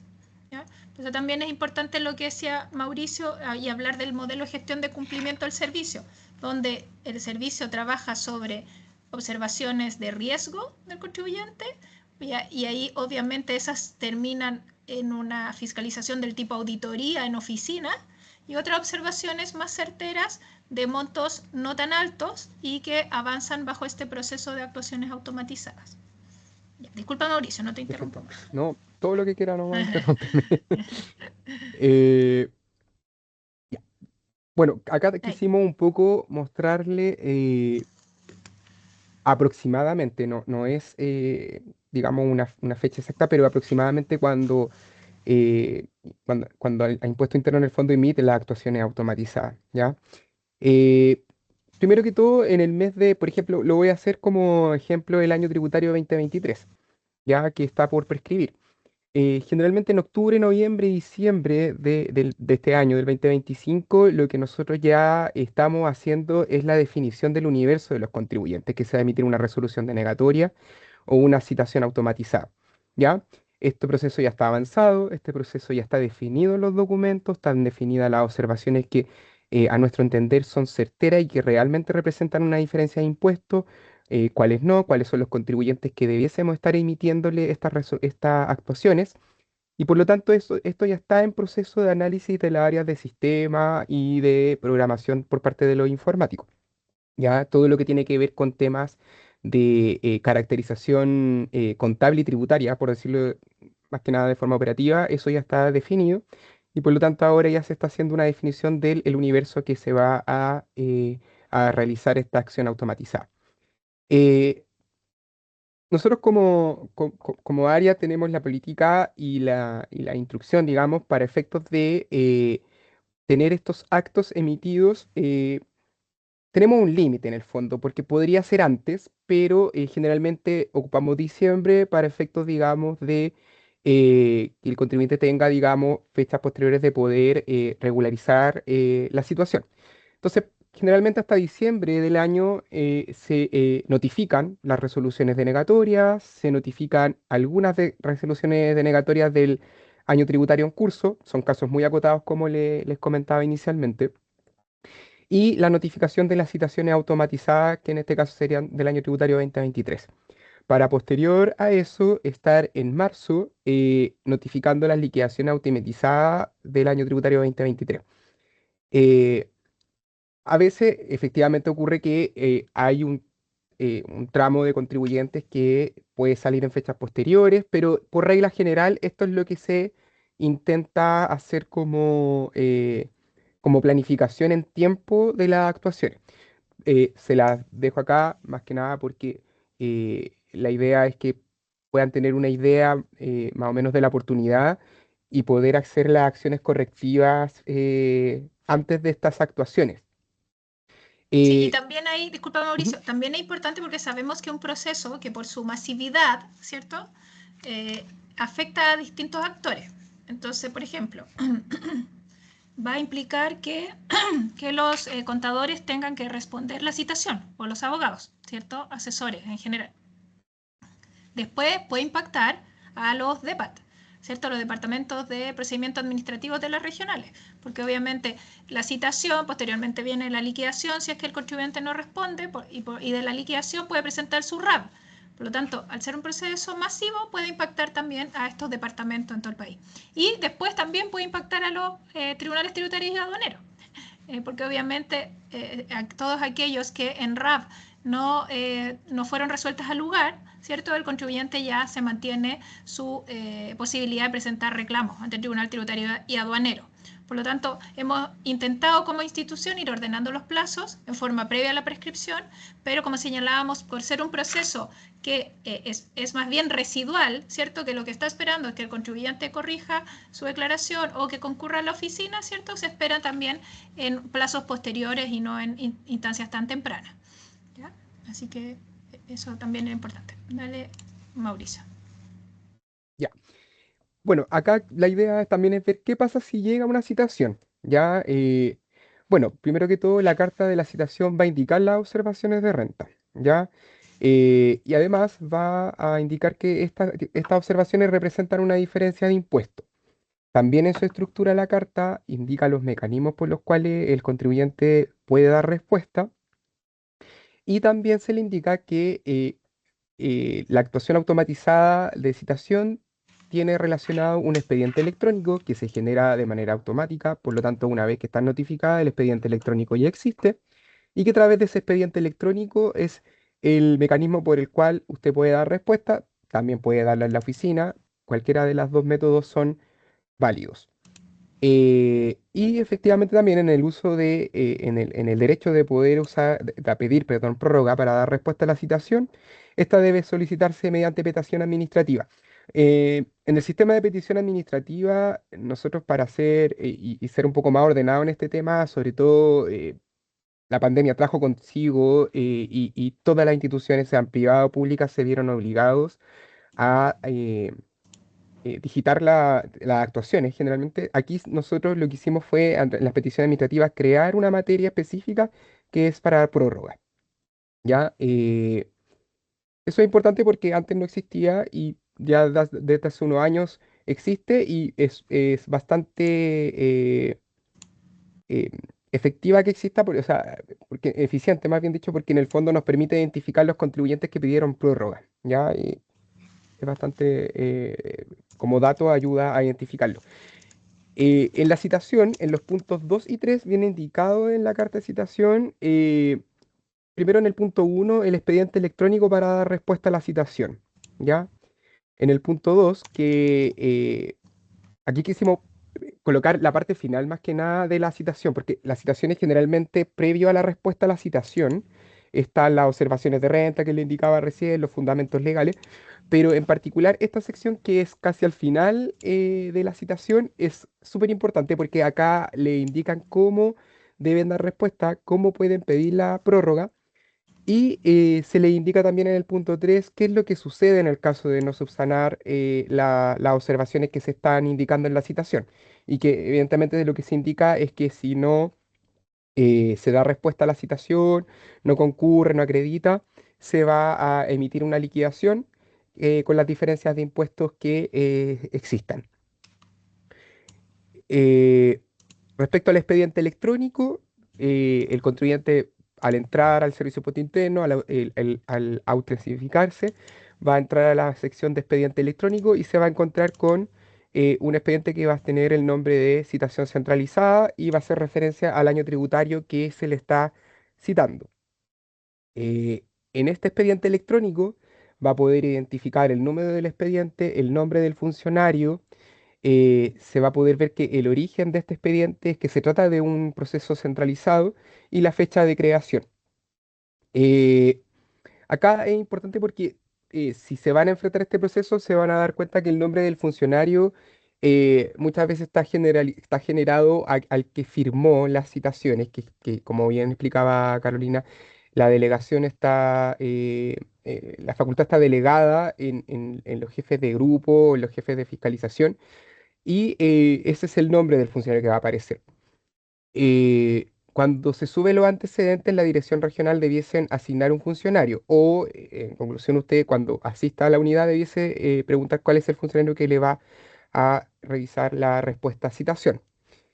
En el expediente electrónico, en lo que respecta a su sección, hay una parte donde usted puede subir o asociar los documentos, ya que es la parte de acá donde se van subiendo todos los antecedentes que puedan servir para dar respuesta a las observaciones de renta. Y respecto a la prórroga, como les mencionaba, es en las peticiones administrativas y ahí van a encontrar la materia que es la solicitud de prórroga de la citación. ¿Ya? Hay que recordar que la prórroga debe venir con las formalidades respecto a lo que es la representación para efectos de pedir prórroga y se le va a emitir una resolución que amplía los plazos. Acá quisimos dar un ejemplo un poco cómo funciona la, la- la formulación de las diferencias de impuestos de una liquidación. Es de una manera bastante simple, la verdad, pero acá, por ejemplo, le estamos mostrando una observación, que es la B94. La B94 es una observación que controla el gasto por remuneraciones pagadas de un contribuyente que es del régimen PROPYME general. Ya controla específicamente el código 1411 del formulario 22 del recuadro 17, código que es parte de la determinación de la base imponible de primera categoría de los contribuyentes del régimen PROPYME general. ¿Ya? En este caso, lo que se busca es que el contribuyente, en lo que respecta a las remuneraciones pagadas, eh, en el fondo el contribuyente cuadre con lo que él declaró en su declaración jurada 1887, que es la de sueldos, ¿ya? Es súper importante ahí porque las instrucciones respecto al 1411 son súper categóricas, que ahí se deben declarar las remuneraciones y no otro concepto. En experiencia en fiscalización, no específicamente con esta observación, pero sí con la A09 de, de- de remuneraciones, que después la A09 antes era más general porque no había tantos regímenes de tributación, pero en su lógica es lo mismo. Eh, Generalmente pasa mucho que los contribuyentes declaran, por ejemplo, en la declaración jurada los sueldos, pero en las remuneraciones pagadas a veces incluyen, por ejemplo, gastos de cuando hacen subcontratación, o en la declaración jurada a veces no declaran la indemnización por año de servicio y sí debe ir declarada. Entonces, yo les menciono estas cosas porque si se dan cuenta, más que de repente es un error de forma, ¿ya? Pero es nuestra fuente de información para saber por qué existe esa diferencia, y por eso también se cita para que el contribuyente pueda eh, responder o rectificar alguna de los dos datos que puede estar con error. En este caso en particular, este contribuyente declaró un monto de 7 millones de fracción como remuneraciones pagadas. Sin embargo, no declaró la declaración jurada 1887. Si se fijan, él tiene solamente dos declaraciones juradas presentadas, que es la 1879 y la 1948. Podríamos pensar que se equivocó, a lo mejor el gasto por remuneraciones corresponde a un gasto por servicios pagados de profesionales, pero en teoría nosotros esa información no la tenemos. Nosotros nos sostenemos de que el contribuyente debió haber presentado su declaración jurada y en este caso no hay, y por lo tanto nuestro valor servicio es cero. Ya el contribuyente bajo esa lógica no tiene un gasto por remuneraciones porque no declaró la declaración jurada de 87. ¿Ya? Y acá lo que hace el análisis es, visualmente se ve de que lo que existe finalmente es una subdeclaración de la base imponible y por lo tanto existe un prejuicio fiscal en lo que respecta al impuesto de primera categoría. ¿Ya?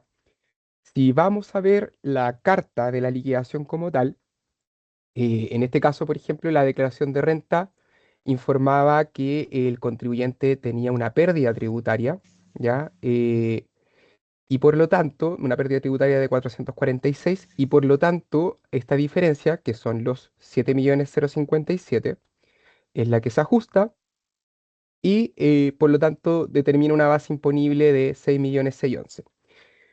Acá, como les decía, traté de hacerlo simple porque en el cálculo en sí se consideran tanto los créditos, los pagos provisionales que puede tener el contribuyente para efectos de determinar la nueva diferencia de impuesto, ¿ya? También cómo se toman las declaraciones juradas, donde puede venir informado créditos para efectos de poder acercarnos a la mayor precisión en la diferencia de impuesto, ¿ya? Y como pueden ver acá en la carta, finalmente se determina el nuevo resultado, se le aplican los reajustes que la ley determina y se determina una diferencia de impuesto. Acá, aunque son un poco repetitivo, lo importante sería no llegar a esta instancia. Lo importante sería que el contribuyente diera respuesta a la citación para que el contribuyente, incluso no voy a negar que podría igual ser una liquidación, pero en el fondo que dé respuesta a la citación, pero que no se emita una liquidación automatizada, en el fondo que exista ya una liquidación donde un fiscalizador revise los antecedentes que presentó el contribuyente, y bueno, y si la diferencia se persiste, que en la liquidación se deje transcrito cuáles son los motivos por los cuales el contribuyente no acredita lo observado. El escenario ideal que sí acredite, evidentemente, y que quede, digamos, esa citación resuelta y no proceda a la emisión de la liquidación automatizada. Eso es como el ejemplo. Yo acá voy a dejar de compartir un segundo. Disculpa Carolina que haga esto, pero me gustaría mostrar el portal, porque yo creo que esto ha sido súper innovador. Y de hecho me voy a ir al mismo ejemplo de la B94, creo que era, ¿cierto? Y acá Sí, estoy compartiendo, ¿verdad? ¿O dejé de compartir? No, todavía Dejé de falta compartir. Ya, voy a compartir de nuevo. Ahí se ve, ¿verdad? Voy a hacer la ruta, voy a hacer la ruta, porque acá está la página del servicio, aquí está el banner principal, aquí ingresamos a este portal, y acá, bueno, uno puede buscarla o buscar por persona, empresa o las que no son rectificables por internet, y acá está la B94. Si se fijan acá en la B94, indicamos cómo determinamos las diferencias, y todo parte categóricamente determinando un gasto servicio de impuesto interno, por decirlo de cierta forma y en simples palabras. ¿Ya? Entonces, ¿qué es lo que se hace acá? Se va a buscar información, en este caso, por ejemplo, de la DJ1087, se especifica las columnas que son las que alimentan la determinación del monto según impuesto interno de este gasto de remuneraciones. Se les muestra cuáles son las columnas que se ocupan de la DJ, que se hace una sumatoria. Y respecto al tema también se toman las remuneraciones actualizadas en este caso. Alguna vez me dijo, pero ¿por qué toman las dos? Bueno, se toman de cierta forma porque de hecho que hay una holgura. En el fondo a este contribuyente le decimos, ok, vamos a ver el tema reajustado. Y el mayor de estos dos conceptos va a ser el que se va a considerar como el gasto más las leyes sociales que el contribuyente pudo haber informado en la declaración jurada. Posterior a eso, el algoritmo lo que hace es ver, como les comentaba recién, el máximo entre lo no actualizado y lo actualizado. Va a tomar, si está bien declarada la DJ, lo actualizado. Va a sumar las leyes sociales y eso nos da a nosotros un total de remuneraciones según servicio de 30 millones. Y ese monto es el que se va a cotejar con el código 1411. Y ese monto que está ahí, la diferencia, es lo que después va a ir en una liquidación de impuestos. Les quise mostrar porque la presentación está un poco acotada, pero acá ustedes pueden ver que está como identificable cómo el servicio llega a la diferencia de impuestos. Esto es algo nuevo, no puedo mandarme las partes y decir esto existía antes porque no existía, pero en el ánimo de transparentar digamos, las acciones sistémicas que tiene el servicio, hemos estado trabajando en esto y como les digo, es algo que va creciendo. Y en el sentido de que, siendo súper transparente, nunca nuestro fin es como querer así emitir miles de actuaciones automatizadas. A nosotros nos gustaría que todos los contribuyentes regularizaran por internet y que no existieran las actuaciones automatizadas y que simplemente la actuación automatizada quedaran los contribuyentes que derechamente no quieren cumplir nomás. Eh, por eso les quise mostrar esto. Bueno, acá ustedes pueden buscar, hay varias observaciones.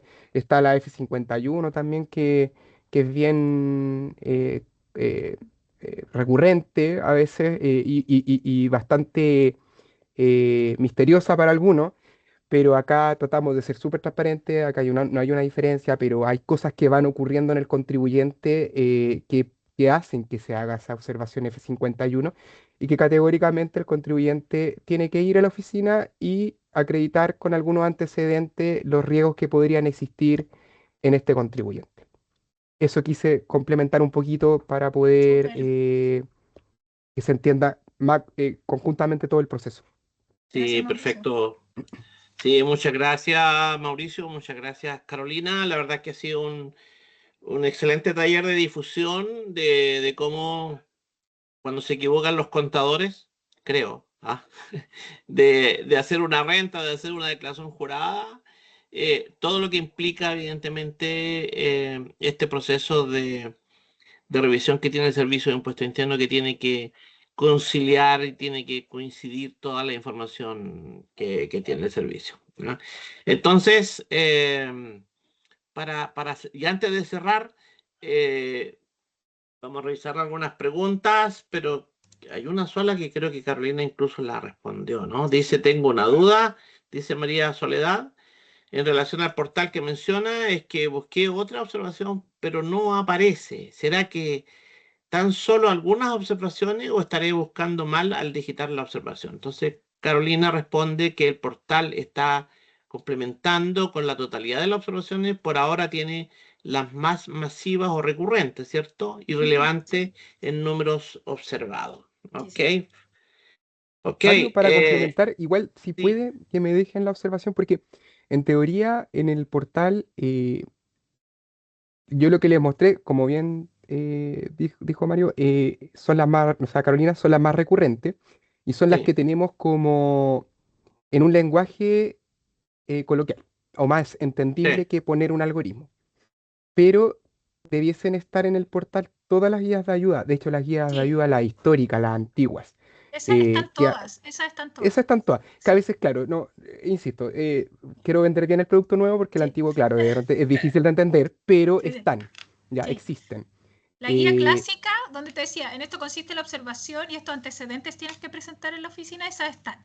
Lo que pasa es que este es un producto premium que hemos trabajado efectivamente para transparentar a los contribuyentes cuál es su diferencia y cómo solucionarla y cómo surge. No solo cómo solucionarla, sino que también por qué existe esa diferencia. Y sí. obviamente ese es un trabajo que Sí, está en desarrollo.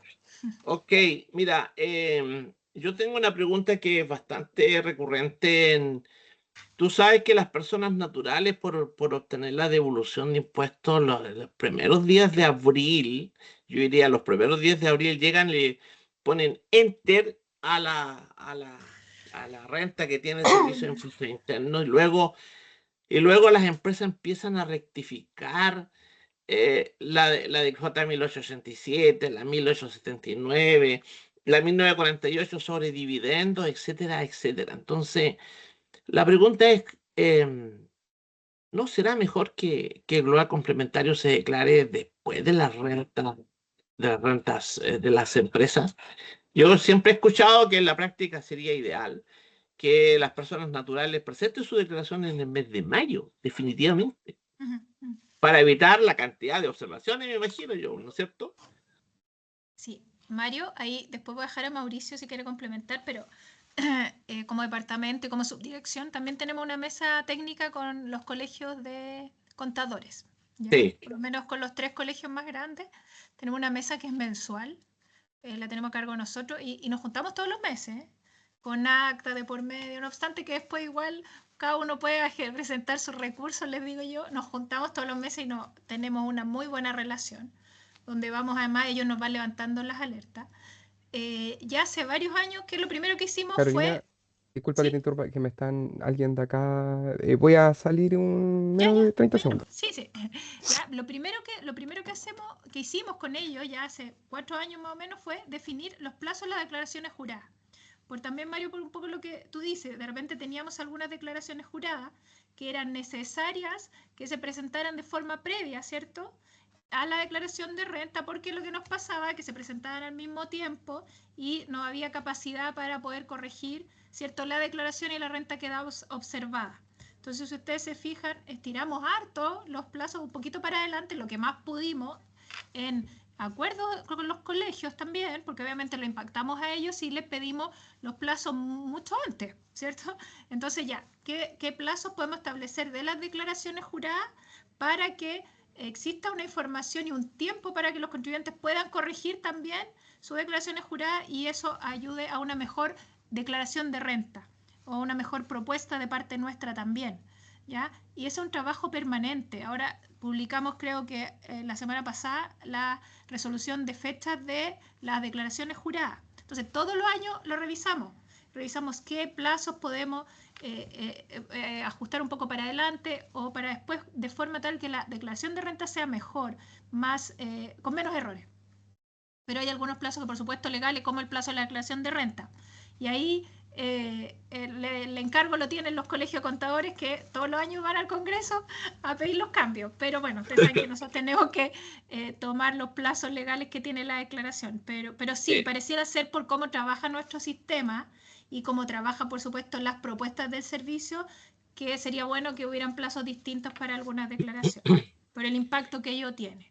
Pero Sí, ahí, Carolina, muchas gracias. Hay una hay un tema que también ha sido recurrente en el mercado de las declaraciones de impuestos a la renta sobre los créditos improcedentes respecto a los dividendos y otros, y la aplicación del artículo 14A número 7, ¿ya? Cuando la empresa otorga un crédito en exceso o menor a que corresponde. Entonces ahí muchas veces el servicio lo que hace es precisamente llamar a todos los contribuyentes que hagan su modificación en circunstancia que esta norma lo que hace es hacer responsable a la empresa que, ¿no es cierto?, que pague cualquier diferencia de impuestos. Sí, pero esa, cuando indica llamar, ¿es por un proceso de auditoría o una? Porque no tengo en mente una observación de renta que controle eso. Claro, Porque lo que por pasa es procesos, que por planes sí, de auditoría, por ejemplo, en realidad se puede llamar a cualquier contribuyente y no necesariamente va a tener que tener una observación de renta. Eso como para aclararlo, porque sí, hay fichas de riesgo, hay riesgos de la industria también. Y hay un sinfín de factores que se toman en consideración para asignarle un tratamiento al servicio. Como expliqué en un inicio, el servicio desde el año 2017 trabajó en un nuevo modelo de fiscalización que se basa en riesgo. Lo que nosotros vimos aquí de la acción automatizada generalmente tiene que ver un poco más con tratamientos que son no de auditoría, con tratamientos en definitiva que van ligados a estas acciones, más que llamar al contribuyente a un proceso de fiscalización. Esta observación de renta lo que espera es que el contribuyente la regularice durante el año y no que se someta a un proceso de fiscalización extenso. Me suena un poco que el tema de los créditos en exceso, yo creo que tiene que ver un poco más con auditorías quizás, ¿o no? total, mira, la letra A del número 7 de este artículo 14 se refiere que cuando la empresa hubiera informado al servicio crédito primera categoría en exceso a las sumas correspondientes. Entonces aquí lo que hace la norma o la ley es que la empresa pague esa diferencia y no que tenga que la empresa rectificar la declaración 1948 y que los contribuyentes vayan a devolver estos excesos. Y a la inversa también, ¿no? Claro, sí, pero en ese sentido no tengo en mente una observación que estemos construyendo con eso porque tampoco tratando de visualizar el formulario 22. No hay un código que en el fondo me vaya a controlar con una información de un tercero o propiedad del contribuyente tampoco. Entonces Una creería que observación de riesgo, Mauricio, como tú yo creo dices. que es por Ahí, riesgo. ahí es súper importante, como, a ver, no es tan claro para ustedes, yo eso lo tengo súper, por supuesto que lo sabemos, pero esta distinción que nosotros hacemos, la distinta observación, es una mirada más de riesgo y una mirada más de certera, que le podríamos llamar u otra, es la diferencia certera de una observación certera, es la diferencia entre el cruce de dos fuentes de información. Algo súper simple, porque lo hemos explicado, no es tan simple porque llevamos harto rato hablando de eso, ¿cierto? Pero es un cruce más bien certero. Entonces, si yo corrijo una declaración jurada, esa observación se deberá levantar, ¿ya? Una observación más de riesgo, aunque no me gusta dar ese ejemplo, pero sí un ejemplo, porque es más simple de dar, por ejemplo, el tema de la justificación de inversiones, ¿ya? Yo tengo varias fuentes de información, ¿cierto? Y el servicio hace un cálculo que la ley le permite, ¿cierto? Y pareciera ser que hay una diferencia de impuestos, pero claramente el contribuyente la podría acreditar bastante fácil, no sé, por la acompaña un mutuo, ¿cierto? Entre privados, o acompaña otros antecedentes, o quizás tenemos algunas fuentes de información como los fondos mutuos que pueden duplicar los saldos, ¿me entiendes? Como la información que estamos recibiendo hoy día de las transferencias, que también son de saldo y abono. Entonces, si la incorporamos para el análisis de la justificación de inversiones, ¿cierto? No me da una diferencia certera, sino que finalmente necesita un fiscalizador que analice todos estos antecedentes y que de ahí, de esa revisión y de ese análisis, pueda determinar si es que hay una diferencia de impuesto o no. ¿Ya? Entonces, ahí sí efectivamente me parece que esa observación podría estar en una de riesgo, pero hay varias, así, y esas son las que se llama el contribuyente oficina. y se llama también, que puede ser a una revisión de cumplimiento, puede ser una llamada por teléfono y puede terminar en una auditoría ya a aquellos contribuyentes de mayor riesgo o montos más considerables de impuestos. Bien, gracias Carolina. Bueno, antes de darle las palabras al cierre de nuestro presidente Yuri, aquí hay una pregunta que se refiere si se está avanzando en la posibilidad de poder automatizar las observaciones para poder rectificar online. ¿Y por qué ahora, o al menos en el último mes, la orden que han recibido los funcionarios y que me han comentado al menos es presentar las rectificatorias directamente en la unidad? Eso es. Ya, ahí ese es otro tema, pero que obviamente impacta también acá, ¿cierto? Que ha salido también en las distintas publicaciones en la página que el servicio, ¿cierto? Antes las solicitudes de rectificatoria se podían presentar por peticiones administrativas, ¿cierto? Hoy día el servicio, a través de peticiones administrativas, todavía existe la posibilidad, pero de presentar rectificatorias que dan origen a devolución de impuestos, ¿ya? Porque esas materias todavía existen, rectificatorias con devolución de impuestos, o sea, en IVA, renta, PPM, incluso impuesto único. Pero del servicio abrió la posibilidad de que las otras rectificatorias, ¿cierto? O la liberación de observaciones, o la hace por internet, o si no va a la oficina.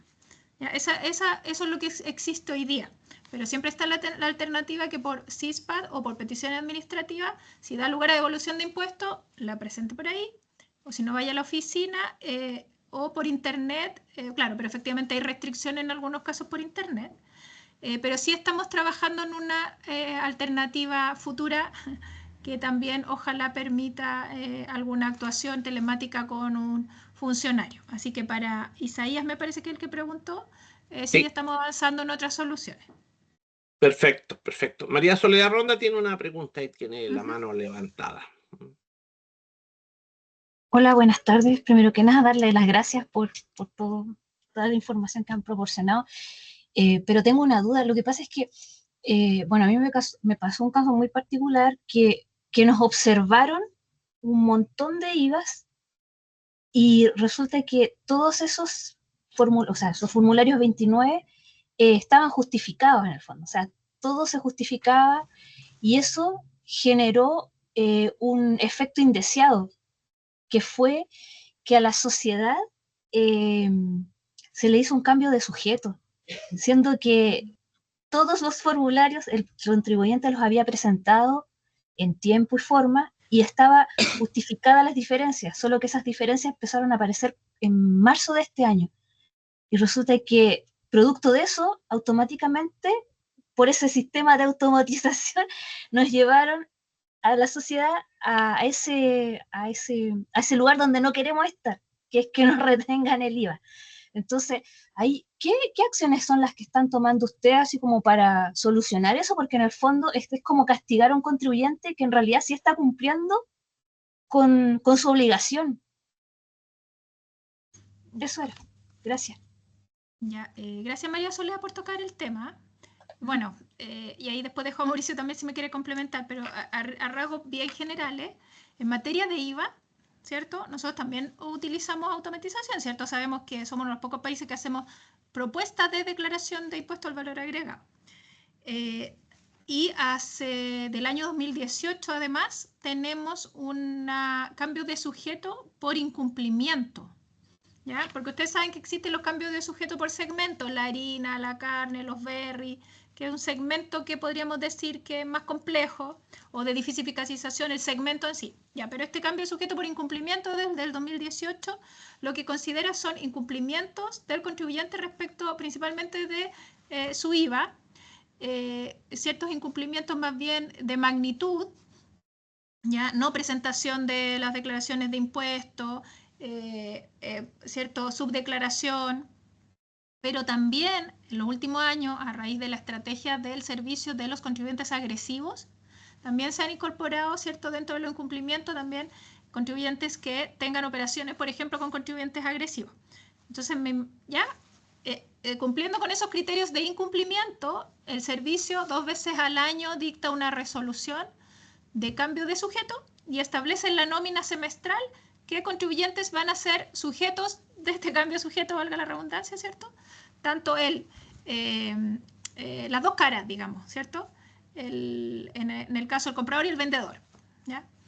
Entonces, puede ser que en el caso tuyo lo que sucedió es que presentaron los formularios de impuestos, ¿cierto? De impuesto al valor agregado, los presentaron en tiempo y forma y después tuvo alguna observación por tener relación con contribuyentes agresivos. ¿Ya? Eso es lo que se me ocurre que puede ser, porque si me dices que fue después y por esa vía cayeron en el incumplimiento.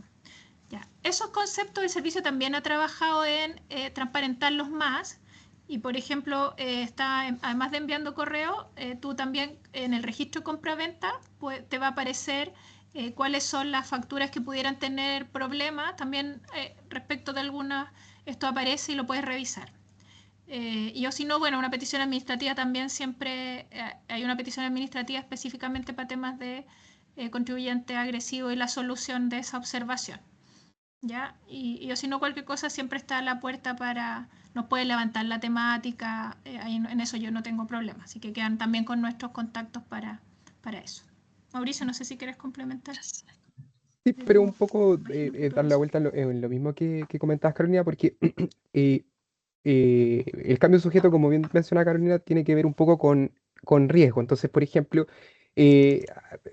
bueno, no era el tema principal de esta presentación, pero en IVA generalmente también hay un tratamiento muy similar en lo que respecta a las observaciones. Hay observaciones que son certeras, que en el fondo son lo que el contribuyente declaró comparado con el registro de compraventa, que es un registro contable por resolución, y que por lo tanto obedece, digamos, a algo que se entiende como certero.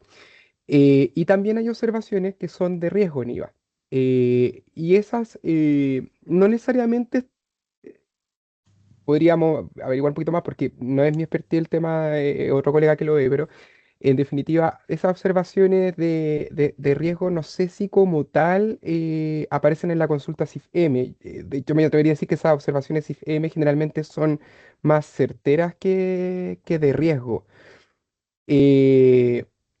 Pero sí, yo creo que es importante indicar que tanto la transparencia que estamos tratando de trabajar en renta la vamos a empezar a trabajar también en IVA, ¿ya? Por lo tanto, yo creo que prontamente también va a existir un portal de IVA, así como el portal que les mostré de renta, ¿ya? Eso es súper, también es como una novedad porque todavía ni siquiera está implementado, pero también están conversaciones para poder llevarlo, porque nos dimos cuenta a través de indicadores que, por ejemplo, el portal de rectificatoria que les mostré recién ha tenido un alto número de visitas.